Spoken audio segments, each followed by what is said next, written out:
Time now for your forewarned weather with Chief Meteorologist Alana Brophy.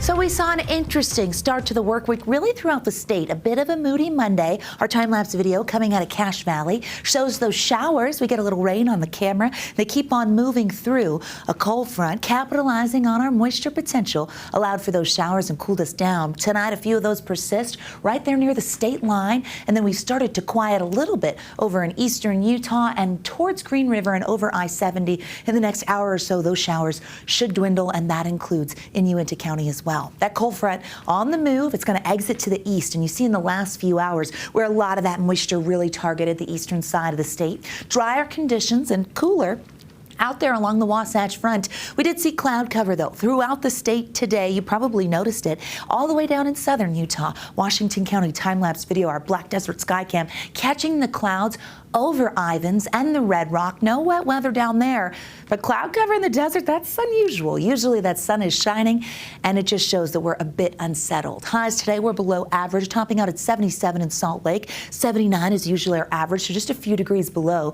Stayed in the 60s in Cache Valley, 70s in Price, 80s in Vernal, lots of 80s along the I-15 corridor, 90s popping up in Hanksville towards Lake Powell at 96 in St. George, which is a little above average for this time of year.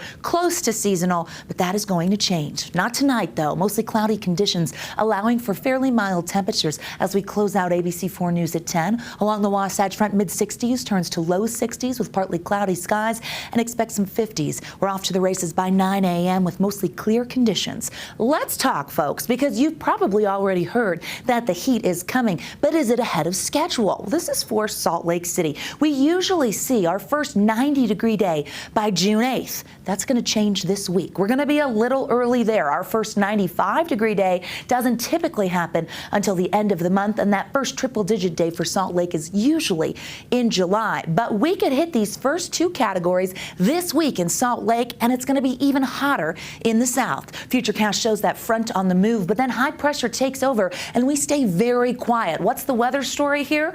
Sleepy, because high pressure acts as a storm block. It's going to keep us dry, and it's not just us. It's the entire western United States. We put this into motion, and you see that ridge building. It's going to center up over the four corners, but the apex of the ridge on Thursday will bring the hottest temperatures to St. George. Dangerous heat, and it's almost happening in the blink of an eye. We know that as the high centers up over the four corners, we'll see that southerly flow pick up, and so the heat holds on as we head into the weekend, and that's when we could start to see some changes.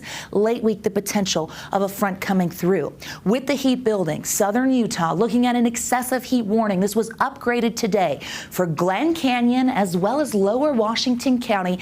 Dangerous heat on the way starting at 11 a.m. Thursday, holding until midnight Saturday. We're going to be sizzling, and it's going to happen fast. Tomorrow, seasonal temperatures could see a higher elevation stray thunderstorm, 80s and 90s on the eastern side of the state, and knocking on the door of the century mark in St. George. It will be our first triple-digit day of the season, and boy, does it happen quickly. We could break some records here, folks. Look at Thursday, where we're forecast to beat the old record for that daily high temperature, and we hold on to a stretch of 100s as we make it towards the weekend. Here's the Wasatch Front. Were you ready for some summer heat? Because Mother Nature delivering. By Thursday, along the Wasatch Front, we hold on to those 90s.